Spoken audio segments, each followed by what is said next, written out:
Hello everybody. Remember the 5th of November, gunpowder, treason and plot.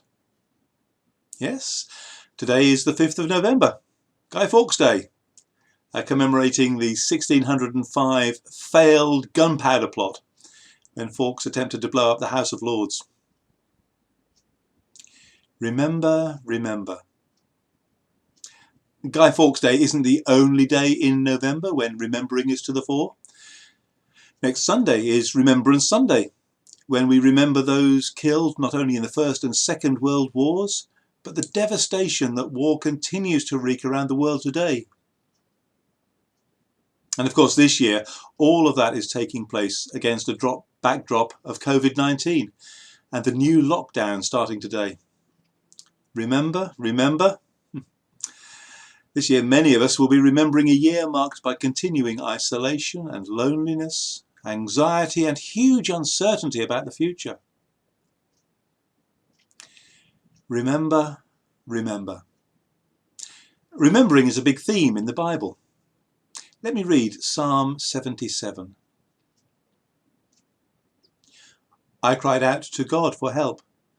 I cried out to God to hear me. When I was in distress, I sought the Lord. At night I stretched out untiring hands, and I would not be comforted. I remembered you, God, and I groaned. I meditated, and my spirit grew faint. You kept my eyes from closing. I was too troubled to speak. I thought about the former days, the years of long ago. I remembered my songs in the night. My heart meditated, and my spirit asked, will the Lord reject forever? Will he never show his favour again? Has his unfailing love vanished forever? Has his promise failed for all time? Has God forgotten to be merciful? Has he in anger withheld his compassion? Then I thought, to this I will appeal. The years when the Most High stretched out his right hand. I will remember the deeds of the Lord. Yes, I will remember your miracles of long ago. I will consider all your works and meditate on all your mighty deeds. Your ways, God, are holy. What God is as great as our God? You are the God who performs miracles. You display your power among the peoples. With your mighty arm, you redeemed your people, the descendants of Jacob and Joseph. The waters saw you, God, the waters saw you and writhed. The very depths were convulsed. The clouds poured down water. The heavens resounded with thunder. Your arrows flashed back and forth. Your thunder was heard in the whirlwind. Your lightning lit up the world. The earth trembled and quaked.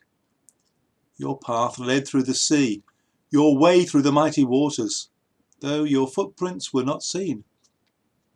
You led your people like a flock by the hand of Moses and Aaron.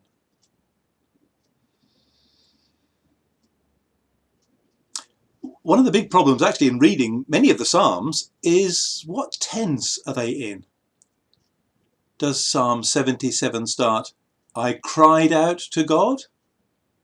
Or I cry out to God? Is he talking about something that happened in the past or something that's happening now? Look at different translations, different versions of the Bible, you'll find both options. And I think both make sense, but maybe it has more immediacy for us if it is talking about now. I cry out to God for help. I cry out to God to hear me. Maybe that is what you're doing at the moment. Feeling battered by all that's going on and crying out to God. If that is how you're feeling, here is the place to start. I remember you, my God. Instead of dwelling on the problem, he turns his mind to God. But at first, it doesn't seem to help. I remember you, my God, and I groan. I meditate and my spirit grows faint. At first, just thinking about God causes more confusion because he knows that he is good. He knows of his unfailing love, but at the moment he's in a situation where that seems to have slipped away. Will the Lord reject forever? Will he never show his favour again? Has his unfailing love vanished forever? Has his promise failed for all time? Has God forgotten to be merciful? Has he in anger withheld his compassion? So what do you do when turning your mind to God leaves you in that confusion because what you know about God doesn't seem to match what you are expecting of him? I will remember the deeds of the Lord. Remembering God is the important first step, but remembering what he has done is also important. For Asaph, who wrote this psalm, he remembered what the Lord had done in the past. He meditated on God's mighty deeds. Not just remembering what God had done in his life, but further back, remembering what God had done to rescue his people from slavery when he made a path for them through the sea. And we have even more reason to remember what God has done. In fact, for us, I think our remembering needs to be in 3 dimensions. As Christians, we can remember what we were. In Ephesians 2:12, Paul reminds us that before we knew Jesus, we were without God and without hope in the world.